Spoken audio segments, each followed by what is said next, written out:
Hello. Well, I'm Sankalp, and the film Into the Unknown has been made by me, which we are going to see just now. It's on the Champalimaud Centre for the Unknown, and I mean, by way of introduction, the the only thing I would hope is that all of you stay back a little while after the film, and both me and Charles are going to be here, and if we're going to have a small discussion on the building and on the aspects of the film itself, so we can interact at that time. And I hope you enjoy the film. That's all. Thank you.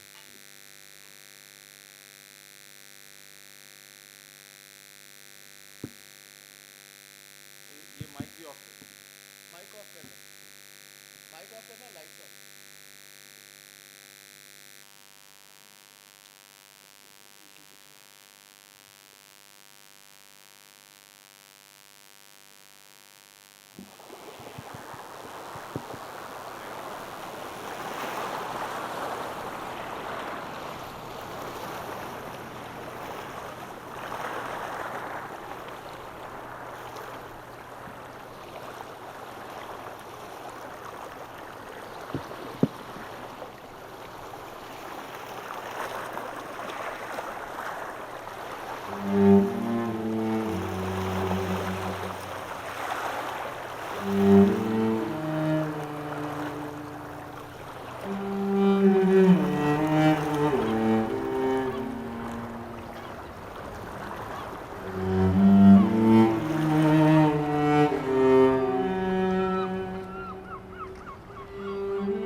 I'm very proud this is not a museum of modern art.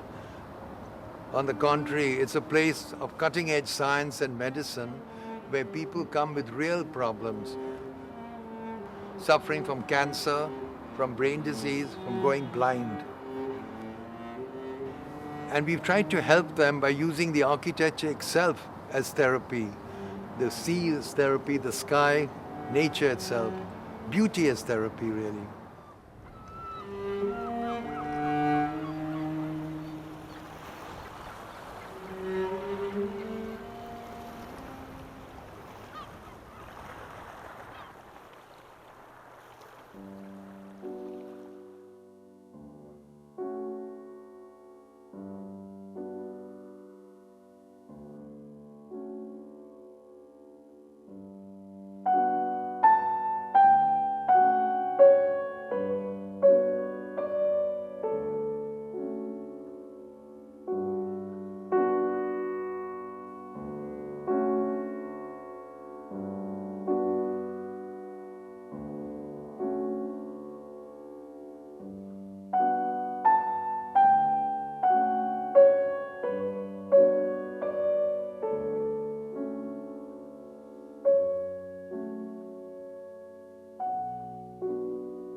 the beginnings lie in the will of a man who was a great entrepreneur, actually a genius in his job.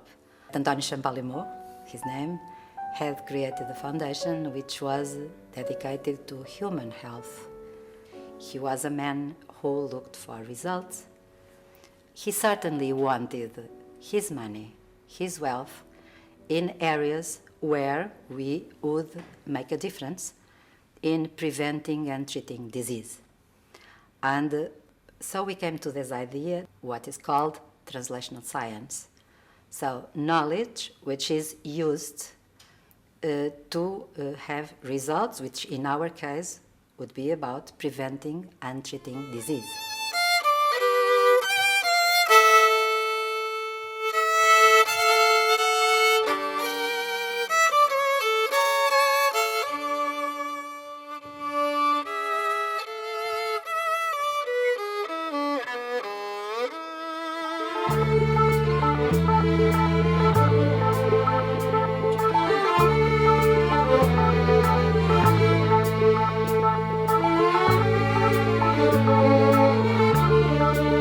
Join me in congratulating Dr. Williams for his innovative application of adaptive optics and Drs. Fujimoto, Pugliafito, Swanson, Wang, and Schumann for the development of OCT on their richly deserved receipt of this year's Champalimaud Vision Prize.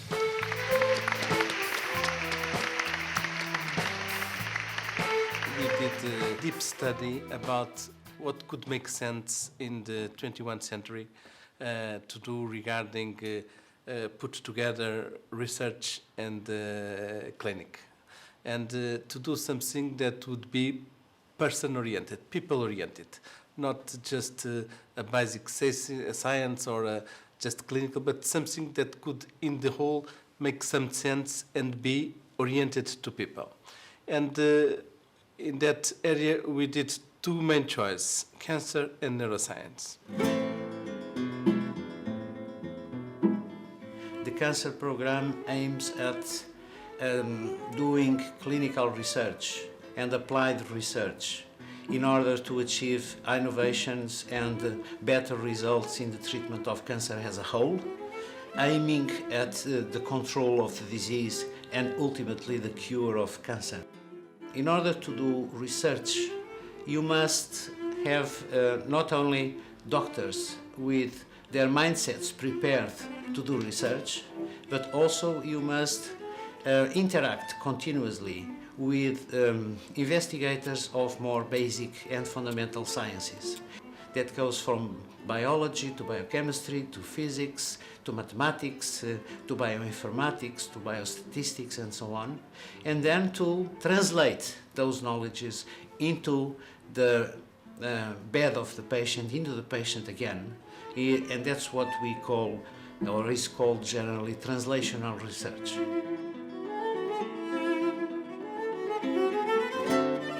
Cancer patients can now benefit from very advanced and effective means of treatment, both in the field of chemotherapy and radiation therapy. And radiation therapy is one of those fields that has advanced the most, utilizing cutting-edge technology. We have been able, over the past few years, to implement this technology in such a way that we can spare the critical organs, the organs that would normally suffer from the treatment, in a way that the treatments can result in excellent cure rates with minimal complications.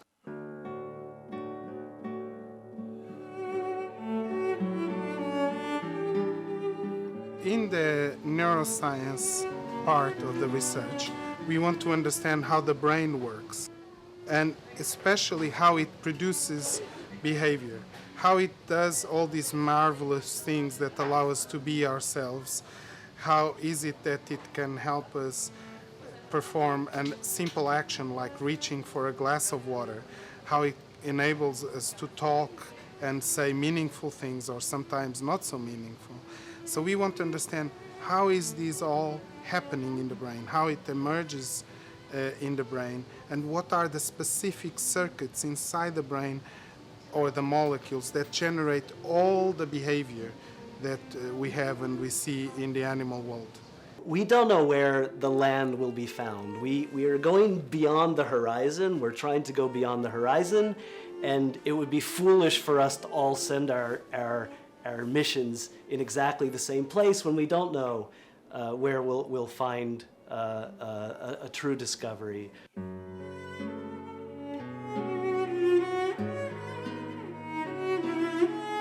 The interaction between basic science and clinic is one of the most challenging aspects in modern science.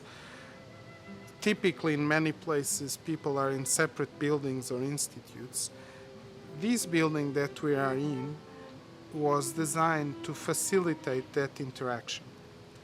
The way that things are designed around here leads not only to formal interaction, but to informal, casual interaction. And I think that's a very important first aspect. The space here includes a lot of open shared areas and some enclosed spaces that are also shared. This per se promotes interaction between people. The challenge is that, of course, if you have interaction all the time, you cannot have peace of mind to work. So there are also some more secluded places, and the functional organization of the place is still evolving, still dynamic, because we're occupying it. So the structure where we are helps interaction. That's the first point. The building per se is very beautiful, and it is a statement. So typically buildings for science are traditionally, they are not especially beautiful or especially inviting. To have a building like this in a country like Portugal, a small country with difficulties in investment in science, is a statement. It's something that doesn't go unnoticed. So when I come here and sometimes I'm discouraged and I see there is a statement, a solid statement, that even if I feel like, oh, I can't work very well this week, or these such and such things are not working so well, so you feel discouraged, there's a statement saying this is something to stay.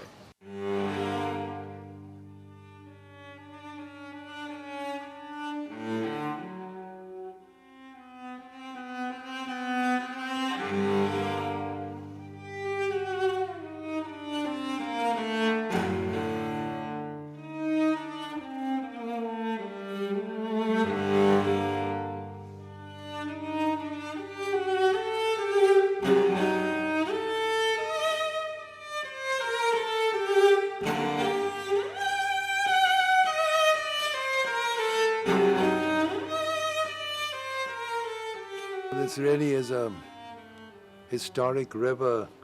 When you think of the great navigators who came down this river, and this act of courage it took when you reach the ocean to turn left and go down towards the coast of Africa.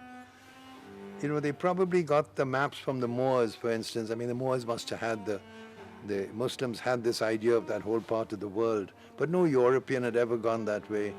And so it was a journey into the unknown. And that's a wonderful metaphor for what science does. I mean, it is a journey into the unknown. So when I saw the site, I knew we must actually make that connection. But another thing happened when I first saw the site. It was evening. I had just come in from Bombay and I was on my way somewhere else. It was raining. The gate was locked. So we had to walk along the curve out there. And I said, I want to see where the river joins the ocean. And Jean said, it's just a little further, and we never found it because rain was coming down. We had no overcoats. But I think that was very important because since I didn't experience the site except along the curve, I was very aware of the curve of the site.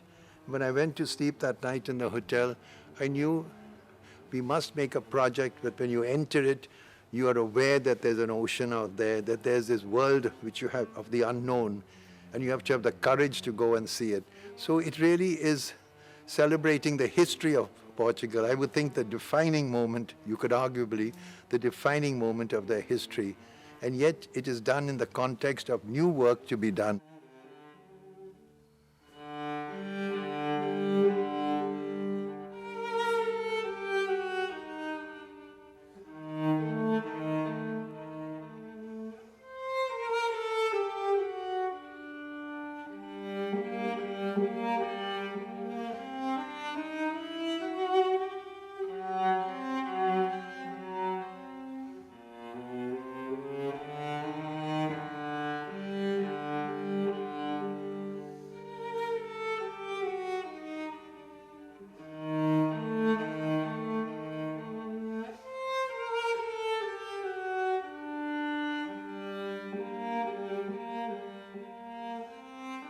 In this building, people that came here, people in Lisbon that came here, they can see the importance of science, the importance of the treatment, and the people that are here doing science or treating people can see the importance of the people and that the work is to that people.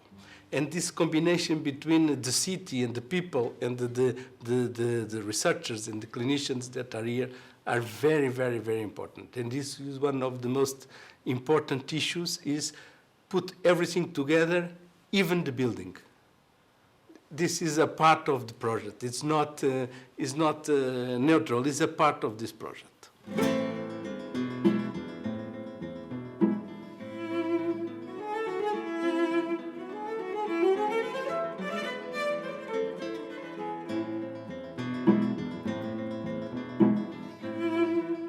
If I can explain you a little bit about the experience of living and working in this building, I would tell you a curious impression that is my own.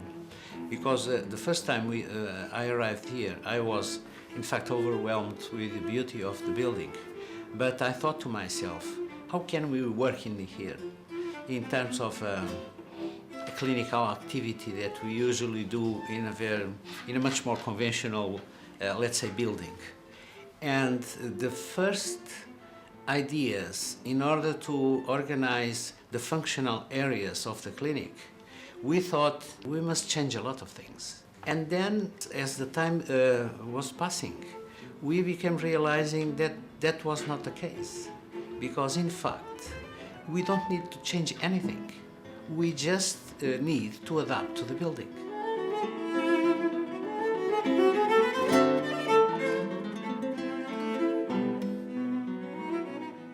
And particularly in oncology, as you know, one of the main areas of treatment is the administration of chemotherapy, which is sometimes a very long, tedious, and painful, let's say, sometimes, procedure.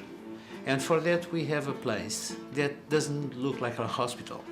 You sit in a chair that you feel like you are at home, you can see your TV program or work in your computer, have your friend besides you. So it's again something that can be done without creating what is conventional hospital atmosphere. And that's a big success, I can say. And we are increasingly recognizing a very well thought building in order to achieve precisely what we are doing.